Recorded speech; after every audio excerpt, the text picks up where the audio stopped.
9월이 되었습니다. 이제 9월 한 달 동안 수요 예배 시간에 제가 성령님, 우리 성령님이라고 하는 큰 주제를 가지고 4주 동안 같이 생각을 해보려고 합니다. 우리가 예수 그리스도를 믿어서 성도가 되고 예수를 따르는 사람으로 천성을 향하여 가는 신앙의 여정, 그 신앙생활을 함에 있어서 성령의 역할이라고 하는 것은 필연적이고 절대적입니다. 그럼에도 불구하고 사실 강단에서 성령님에 대하여 집중적으로 말씀이 선포되어지는 경우는 흔치가 않습니다.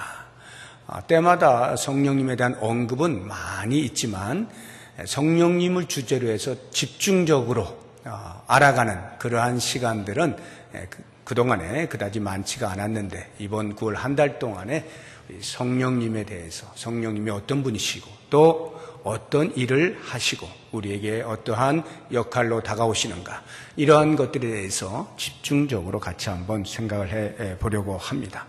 오늘은 그 첫 번째 시간으로 예수 공동체를 하나 되게 하시는 성령님이라고 하는 그런 제목을 가지고 같이 생각을 해보려고 합니다. 예수 공동체라고 하면 교회를 의미하죠. 이 교회의 태동은 성령의 강림하심과 더불어서 일어나게 됩니다. 사도행전 2장에 보시면 오순절에 성령께서 강림하시죠. 그러면서 그때로부터 교회가 예수 공동체가 본격적으로 이제 태동이 되는 것입니다. 그래서 사도행전 전체를 보시게 되면 그렇게 해서 생겨난 교회가 어떠한 일을 하고 있고 어떻게 성장하고 있고 어떻게 하나님께 영광을 돌리고 있는가라고 하는 그러한 부분들에 대해서 잘 기술을 해놓고 있어요. 그래서 많은 학자들은 이 사도행전을 다른 말로 성령행전이라 불러야 한다라고 주장을 해요. 바로 여기에 그 이유가 있는 거죠. 교회의 역사가 기술되어 있는 이 사도행전은 사실 그 교회의 역사의 이면에 항상 성령의 일하심이 있다라고 하는 것이죠. 그런 면에서 우리가 성령을 배제시키고 교회에 대하여 논의하는 것은 아무런 의미가 없다는 것입니다. 자, 그렇다고 하면 이제 이 성령의 사역 또는 성령의 역할이라고 하는 것에 대해서 우리가 생각할 때 오늘 본문의 말씀을 통해서 우리가 보게 되면 예수 그리스도의 사역을 빼놓고 또 성령의 사역을 이야기할 수가 없습니다. 그러니까 항상 성령의 사역이라고 할 때는 예수 그리스도의 사역과 함께 살펴보아야 한다라고 하는 것입니다. 본문에 나타나고 있는 그리스도의 사역의 그 핵심은 화목하게 하는 사역입니다. 예수께서 이 땅에 오셔서 화목하게 하셨다라고 하는 것인데 무엇을 화목하게 하셨는가 할 때 두 가지로 우리가 생각해 볼 수가 있어요. 방향이 두 방향이에요. 하나는 위로 또 하나는 옆으로인데요. 위로의 화목이라고 하는 것은 하나님과 인간 사이를 화목하게 하시는 것. 그리고 옆으로라고 하는 것은 인간과 인간 사이에 화목하게 하시는 것. 이것이 예수 그리스도께서 이 땅에 오셔서 하신 사역의 내용이라고 하는 것입니다. 이러한 예수 그리스도의 사역과 더불어서 성령이 어떤 일을 하시는지를 우리는 엿볼 수가 있는 거예요. 그럼 먼저 위로의 화목에 대해서 우리 같이 한번 생각을 해보죠. 위로의 화목이라고 하는 것은 하나님과 인간이 화목하게 된다라고 하는 것인데 원래 하나님과 인간은 화목한 상태로 존재하고 있었죠. 그런데 죄가 그 화목의 관계를 깨뜨리지 않습니까? 그리고는 하나님과 인간 사이를 원수의 상태로 만들어 놓습니다. 바로 이와 같은 깨어진 관계를 예수 그리스도께서 다시 오셔서 이어주시는 겁니다. 하나님과 인간 사이에 놓여져 있던 다리가 무너졌어요. 그런데 그리스도께서 십자가에 죽으시는 그 십자가의 은혜를 통해서 하나님과 인간 사이를 다시 이어주셨다라고 하는 것입니다. 예수 그리스도의 십자가에서의 죽으심이라고 하는 것은 단순히 한 사람의 죽음이 아니라 온 인류를 대신하는 대속의 죽음입니다. 대신 속하는 죽음이다라고 하는 것입니다. 이 대신이라고 하는 것은 인간이 치러야 할 몫이 있어요. 그런데 그것을 예수님이 대신 치르셨다라고 하는 것입니다. 인간이 치러야 할 몫이 뭡니까? 죄로 말미암아 죄의 대가로서, 죄의 형벌로서 오는 사망, 이것이 인간이 치러야 할 대가입니다. 그런데 그것을 예수님께서 십자가에서 대신 죽으심으로 치르셨다라고 하는 것이죠. 우리가 한번 말씀을 통해서 보면 선명하게 그 사실을 알 수가 있는데요. 로마서 5장 10절 말씀을 같이 한번 보도록 하겠습니다.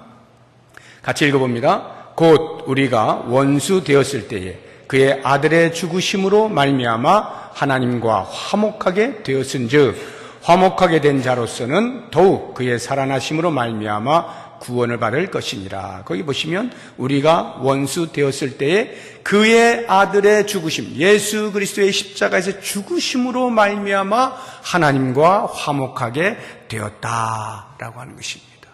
그런데 여기에서 이 화목이라고 하는 것은 하나님과 인간 사이에서 전혀 없었던 어떤 상태가 새롭게 드러나게 되어진 의미에서의 화목이 아니고요.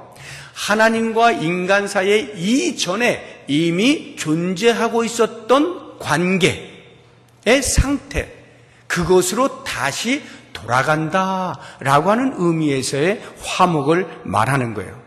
그러니까 죄로 인해서 하나님과 인간 사이에 원수로 전락되어진 그 관계, 그것에서 그 이전, 원수되기 이전 하나님과 화목하였던 바로 그 상태로 돌아가는 의미에서의 화목입니다. 그런데 이 이전의 상태로 돌아간다라고 하는 화목이 단순하게 이전의 상태와 똑같은 상태로 돌아간다는 의미는 아닙니다. 그보다 훨씬 더 나은 상태로의 회복이에요. 그보다 더 완전한 상태로의 회복을 의미하는 화목이다라고 하는 것입니다. 그러면 하나님과 인간이 죄를 알기 이전에 최초에 가졌던 관계는 어떠한 관계였습니까? 하나님은 창조자이시고 인간은 그 창조주에 의해서 만들어진 피조물이죠. 그런데 피조물 가운데서는 그래도 으뜸인 피조물로 지음을 받았어요. 보시기에 심히 좋은 그러한 피조물로 지음을 받았어요. 그리고는 하나님께서 그 인간에게 모든 자연 만물을 다스릴 수 있는 권한을 위임해 주셔요. 그러면서 하나님은 주인으로, 우리 인간은 그의 청지기로, 하나님께서 맡기신 것들을 관리하는 청지기로 관계가 형성이 되어집니다. 창조주와 피조물, 주인과 청지기라고 하는 이 관계, 이것만 해도 더할 나위 없이 행복하고 화목하고 기쁨이 넘치는 그러한 관계에서 살아가고 있었던 것입니다. 그런데 이 관계가 깨어지게 되었다는 거죠. 그리고는 예수 그리스도께서 그 깨어진 관계를 다시 이어주셨다, 다시 회복시켜 주셨다라고 하는 것인데, 그 회복되어진 관계는 단순히 처음에 가졌던 창조주와 피조물 또는 주인과 청지기의 이런 관계가 아닌 그보다 더 나은 아버지와 자녀의 관계로 회복이 된다라고 하는 것입니다. 우리 요한복음 1장 12절 말씀 같이 읽어봅니다. 영접하는 자, 곧 그 이름을 믿는 자들에게는 하나님의 자녀가 되는 권세를 주셨다. 예수 그리스도를 믿는 자들에게 하나님의 자녀가 되는 권세를 주시게 된 것입니다. 예수 그리스도의 십자가의 사건이 그렇게도 놀랍고 그렇게도 감격스럽고 그렇게도 감사하고 그 은혜를 평생토록 노래하며 살 수밖에 없는 이유가 바로 여기 있는 거예요. 우리를 회복시켜 주시는데 단순히 그 이전의 상태가 아닌 그보다 훨씬 고상한 관계로 하나님을 아버지라고 부를 수 있는 그러한 관계로 만들어 주셨다라고 하는 것입니다. 그래서 우리는 평생을 살면서 그리스도의 행하신 그 일, 십자가를 자랑하지 않을 수 없고 노래하지 않을 수 없고 감사하지 않을 수 없고 늘 감격하며 기쁨으로 살지 않을 수 없는 거예요. 그러한 삶이 우리 성도됨의 정체성이에요. 자, 이제 여기에서 저는 성령의 역할에 대해서 같이 한번 덧붙여서 말씀을 드리려고 해요. 예수 그리스도의 십자가가 우리를 하나님과 그런 관계로 만들어 주셨음에도 불구하고 그것이 우리 각 사람에게 의미가 있게 되기 위하여서는 반드시 그 십자가의 사건을 한 개인에게로 접목시켜 주시는 분이 필요하다는 거예요. 다시 말해서 예수님께서 역사상 이미 십자가에서 죽으셨잖아요. 그러면 그것이 자동으로 모든 인류에게 하나님과 화목하게 되느냐? 그렇지가 않죠? 우리는 이미 보고 있잖아요. 이렇게 앉아서 하나님을 아버지라 부르며 예배하는 자들이 있는가 하면 저 밖에 나가기만 하면 금방 하나님이 누구냐? 하나님을 알고 싶지도 않다? 하나님을 부인하고 거절하는 수없이 많은 사람들이 있지 않습니까? 예수님께서 분명히 온 인류를 위하여 십자가에서 죽으셨음에도 불구하고 그것이 자동으로 모든 사람에게 하나님과 화목하게 되어지는 관계로 회복되지는 않는다는 거예요. 그러면 누구는 그렇게 되고 누구는 그렇게 되지 못하는 데에 있어서 어느 누군가의 역할이 있다는 것인데 그 역할을 하시는 분이 누구라고요? 성령님이시다 라고 하는 것입니다. 성령께서 각 개인에게 예수 그리스도가 그런 분이시다, 그리스도를 받아들여야만 한다라고 알려주시고 받아들일 수 있도록 도우시는 그 역할을 감당한다라고 하는 거예요. 그래서 그 성령의 일하심에 따라서 마음이 열린 사람들이 예수 그리스도를 구주로 고백하게 되는 것이죠. 고린도전서 12장 3절 말씀 같이 한번 보겠습니다. 같이 읽어봅니다. 그러므로 내가 너희에게 알리노니 하나님의 영으로 말하는 자는 누구든지 예수를 저주할 자라 하지 아니하고 또 성령으로 아니하고는 누구든지 예수를 주시라 할 수 없느니라. 성령의 일하심이 없이는, 성령의 역사하심이 없이는 어느 누구도 예수를 주라고 고백할 수 없다는 거예요. 왜? 모든 인간은 타락한 존재로 하나님을 알지 못해요. 하나님께서 보내신 하나님의 아들 예수 그리스도를 구주라고 고백할 만한 아무런 능력이 그 안에 있질 않아요. 그것을 가능하게 하시는 분이 바로 성령님이시다. 성령께서 우리로 예수를 주라 고백할 수 있게 만드신다라고 하는 것입니다. 더 놀라운 것은 예수를 주라고 고백하는 것뿐만 아니라 하나님을 아버지라고 부를 수 있게 하시고 그 하나님이 나의 아버지시며 내가 하나님의 자녀됨을 증언하시는 분이 바로 성령님이시다라고 하는 것입니다. 우리 로마서 8장 14절에서 16절까지 말씀 읽어봅니다. 무릇 하나님의 영으로 인도함을 받는 사람은 곧 하나님의 아들이라. 너희는 다시 무서워하는 종의 영을 받지 아니하고 양자의 영을 받았으므로 우리가 아빠, 아버지라고 부르짖느니라. 성령이 친히 우리의 영과 더불어 우리가 하나님의 자녀인 것을 증언하시나니. 성령께서 우리로 하여금 하나님을 향하여 창조주시여 이렇게만 부르는 것이 아니라 아버지라고 부를 수 있게 만들어 주시고 우리가 그러한 하나님 아버지의 자녀됨을 성령께서 증언하신다는 거예요. 맞습니다. 이 사람은 하나님의 아들입니다. 이 사람은 하나님의 딸입니다. 하나님의 자녀입니다. 라고 증언을 해주신다라고 하는 것입니다. 자, 그렇다고 한다면 이제 보십시오. 예수님께서 화목하게 하는 사역을 위하여 이 땅에 오셨어요. 십자가에서 죽으심으로 부활하심으로 그 화목하게 하시는 사역을 완성하셨어요.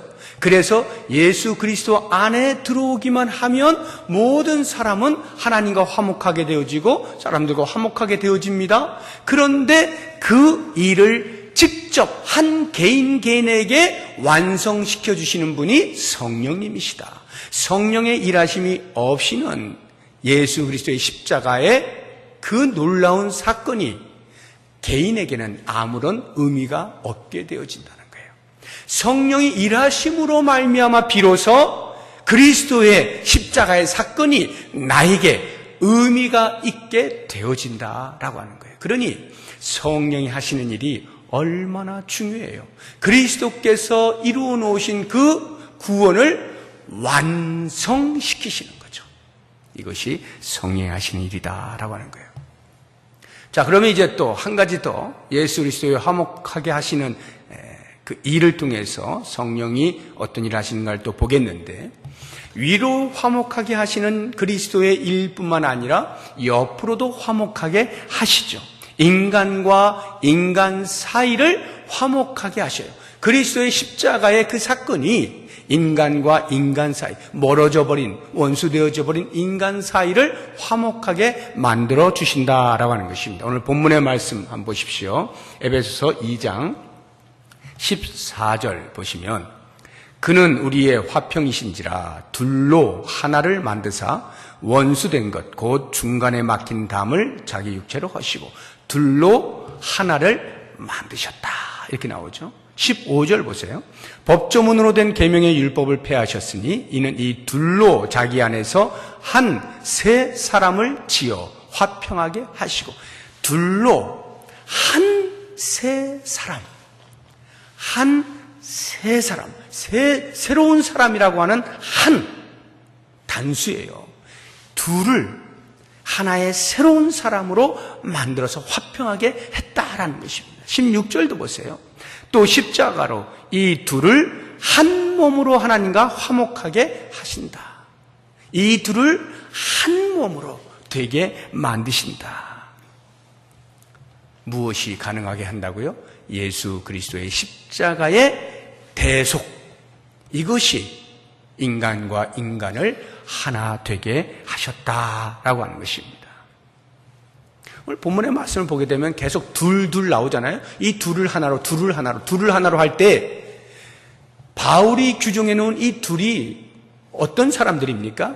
한쪽은 이방인, 한쪽은 유대인, 한쪽은 하나님을 알지 못하는 자, 한쪽은 하나님을 아는 자, 이렇게 나눠놨어요. 그리고는 이 둘을 서로 뭐라고 규정했습니까? 원수라고 규정하지 않습니까? 14절에 그는 우리의 화평이시니라 둘로 하나를 만드사 원수된 것, 이렇게 표현하죠. 이 둘이 원수라는 거예요. 근데 이것을 하나로 만드셨다라고 하는 것이죠.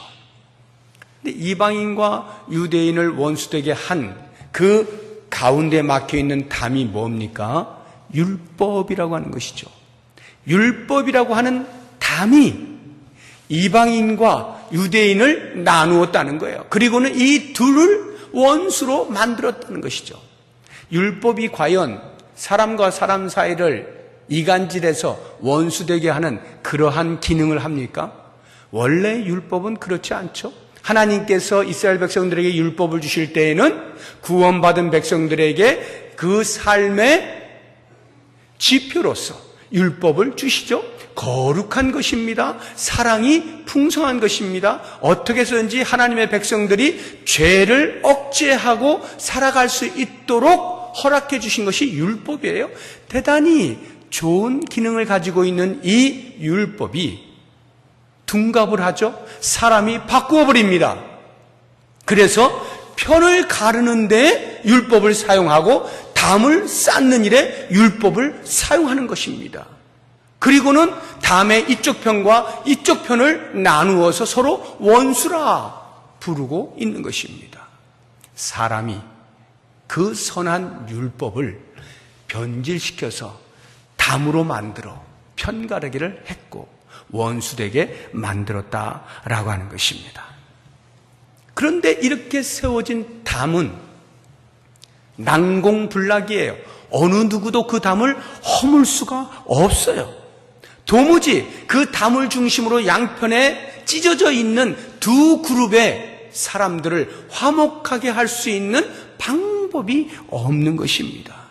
그런데 바로 이것을 예수님께서 당신의 육체로 허무셨다라는, 그 가운데 있는 난공불락의 담을 예수께서 당신의 육체로 허무셨다. 14절 뒷부분에 보면 곧 중간에 막힌 담을 자기 육체로 허시고 이렇게 되어 있죠.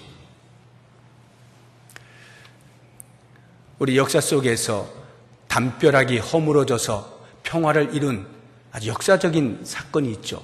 1989년에 있었던 동독과 서독이 베를린의 한가운데, 동베를린, 서베를린에서 그 한가운데를 담을 쌓지 않습니까? 1961년도에 쌓아요, 그것을. 약 40km나 되는 긴 콘크리트 담장입니다. 그래서 서로 왕래하지 못하게 하는 거예요.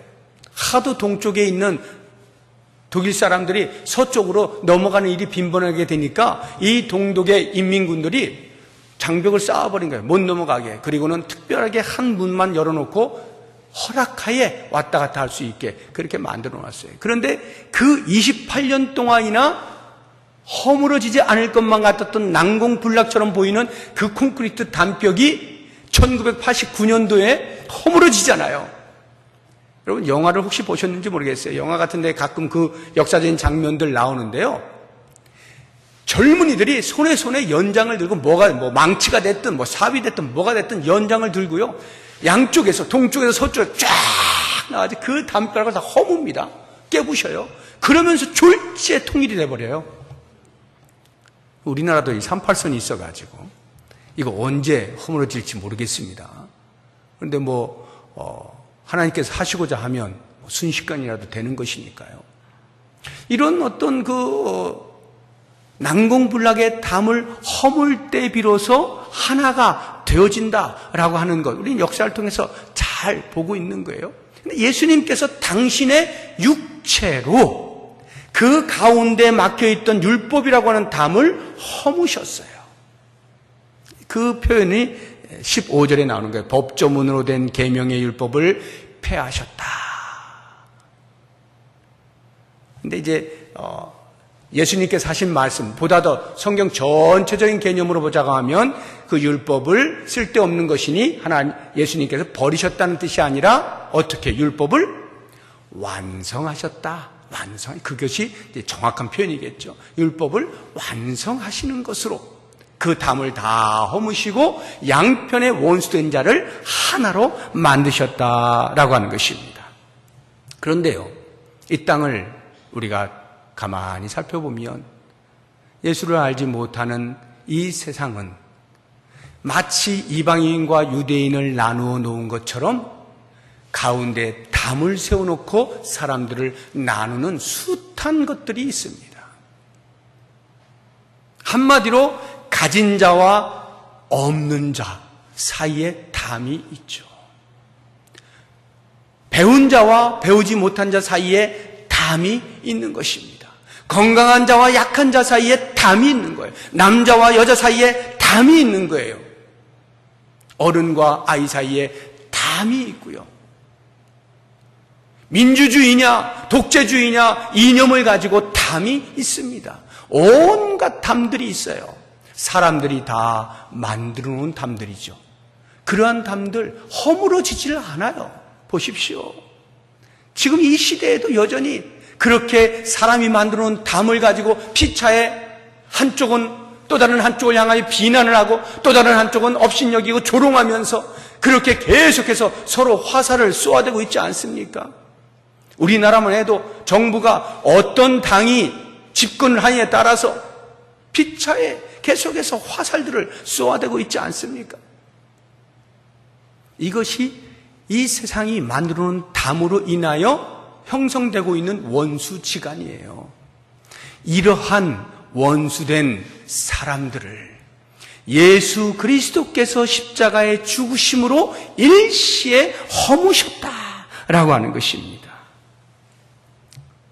여러분, 예수님께서는 그러한 돈이 있는 자와 없는 자 사이에 막힌 담, 그것을 허무시기 위해서 당신이 돌아가신 것이 아니라, 정작 예수님이 허무신 담이라고 하는 것은 죄로 인하여 가로막혀 있었던 그 담을 허무시는 거죠. 죄로 인해서 하나님 편과 사탄 편이라고 하는 이 양편에서 그 죄로 인하여 모두가 다 이 사탄의 편에 서 있었는데 하나님께로 나아가지 못하는 거대한 담이 있는 거예요. 그것을 예수 그리스도께서 당신의 육체로 허무시는 거예요. 그리고는 사탄의 편에 있던 사람들이 하나님의 편으로 옮겨갈 수 있도록 만들어 놓으신 거죠. 죄담을 허물어 버렸어요. 이 죄담이 허물어지면서 동시에 우리 사람들이 만들어 놓은 그와 같은 모든 담들이 그 안에서 다 허물어지게 되었다라고 하는 것입니다. 그리스도께서 허무신 이 담을 통해서 사람들은 하나님 편에선 의인이냐 사탄에 속한 죄인이냐라고 하는 이 두 갈래 속에서 죄인의 자리에서 의인의 자리로 옮겨지게 되고, 그렇게 옮겨진 사람들을 의인이라 칭하면서 새로운 가치를 부여한 것, 이것이 그리스도께서 십자가에서 대속하신 사건의 의미입니다.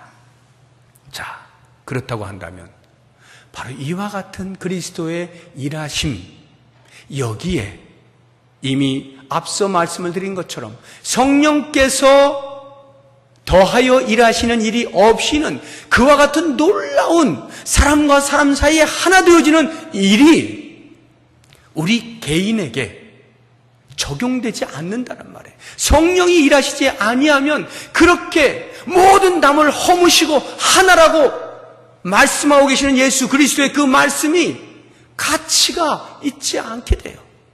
아무런 힘을 갖지 못해요.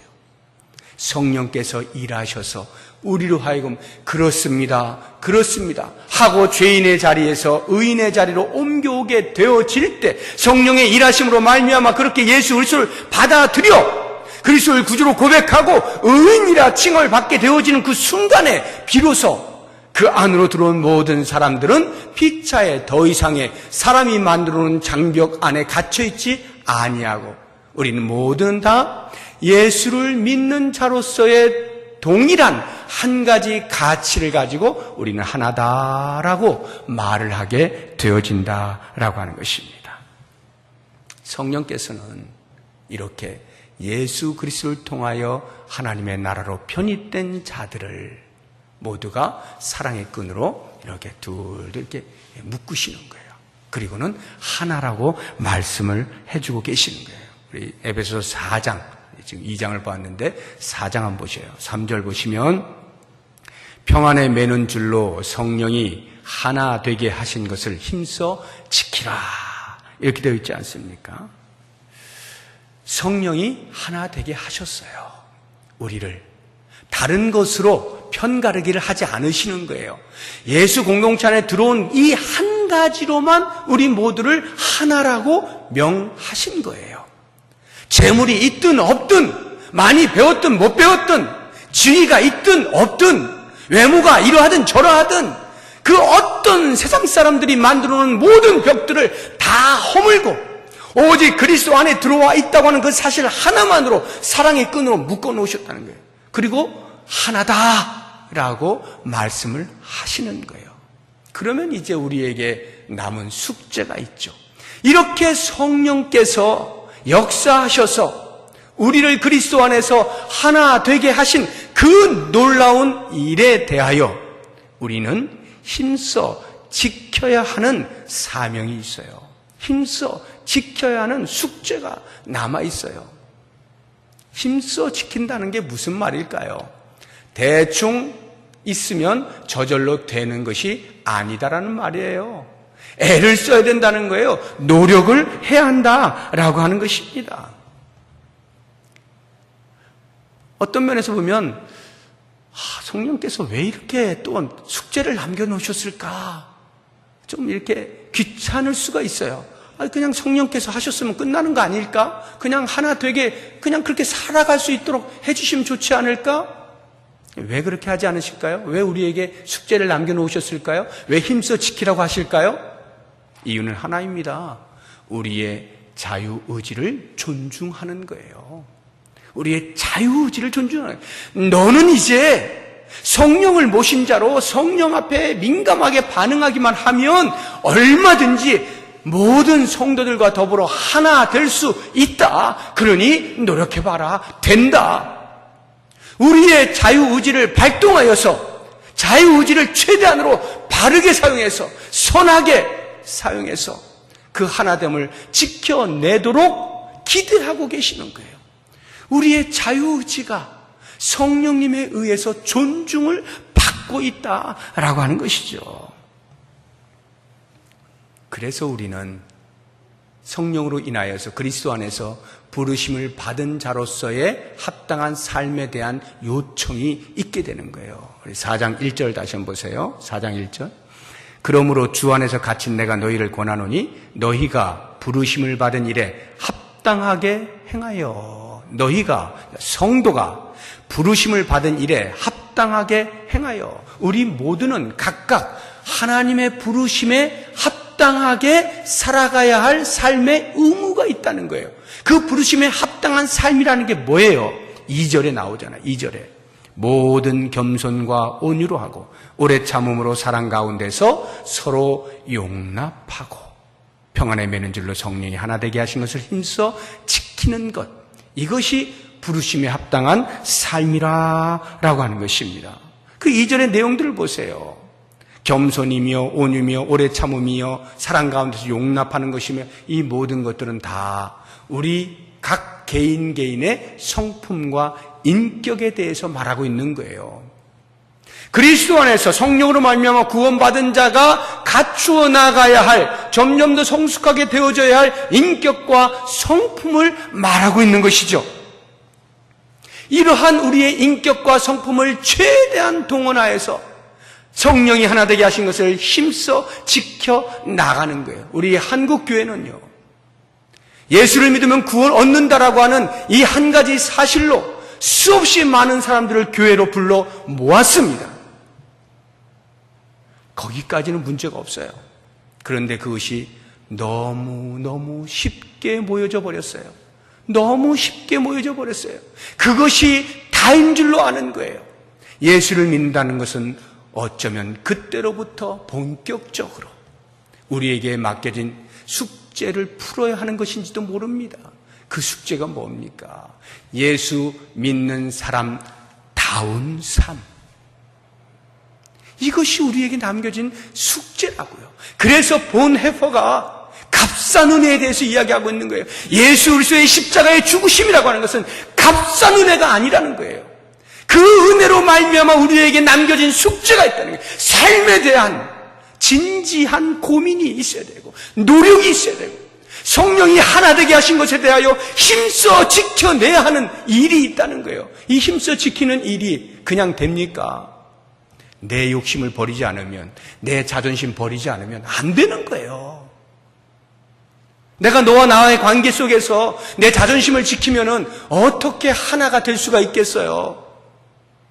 계속해서 기분만 나쁜 것이고 계속해서 누가 더 옳으냐를 주장해야 되는 것이고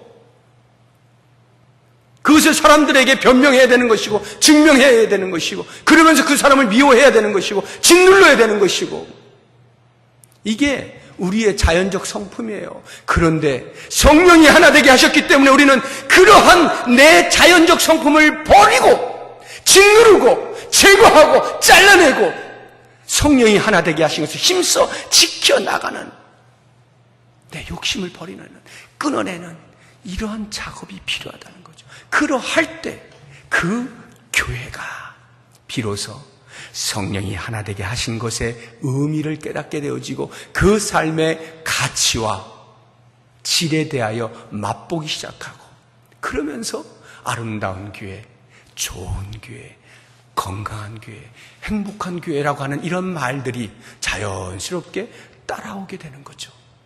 우리 부평동북교회, 우리 한국교회, 이 땅에 있는 모든 교회가 성령께서 일하심으로 인하여서 예수 그리스도 안에서 모든 죄인된 자리에서 의인의 자리로 불러 모으신 이 하나 되게 하신 이것, 이 가치가 얼마나 큰 것인가를 분명히 인지하고 이제는 내 옆에 있는 사람과 사랑의 띠로 하나로 묶여져 있는 이 사실을 잊지 마시고 피차에 하나 되게 하신 것을 힘써 지켜나감으로 하나님이 보셔서 만족할 만한 그러한 예수 공동체는 말할 것도 없거니와 이 세상 사람들이 보고 과연 저기가 대한 공동체다, 과연 저기가 이 세상에서는 볼 수 없는 진정한 공동체의 모습이다 라고 하는 증거를 내세우며 살아갈 수 있는 우리 모두가 될 수 있기를 주의 이름으로 축복합니다. 기도하겠습니다. 이 시간 하나님 말씀 들으신 것 생각하시면서 하나님이여, 제가 성령께서 하나 되게 하신 이 아름다운 예수 공동체, 나의 욕심으로 또는 나의 자존심으로 그 하나됨을 해치는 일이 없게 해주십시오. 차라리 내 자존심이 상하고 내 욕심을 버려서 하나 되게 하심을 지켜낼 수 있게 해주십시오. 제가 그런 사람 되게 해주십시오. 나부터 그렇게 되게 해주십시오. 그리고 우리 교회가 그런 교회 되게 해주십시오. 이 세상에서 모범을 보일 수 있는 교회 되게 해주십시오. 이 땅에 있는 모든 교회가 예수 공동체, 이 세상에 대하여 증거하며 살 수 있게 해주십시오. 우리 다 같이 한 목소리로 기도하겠습니다.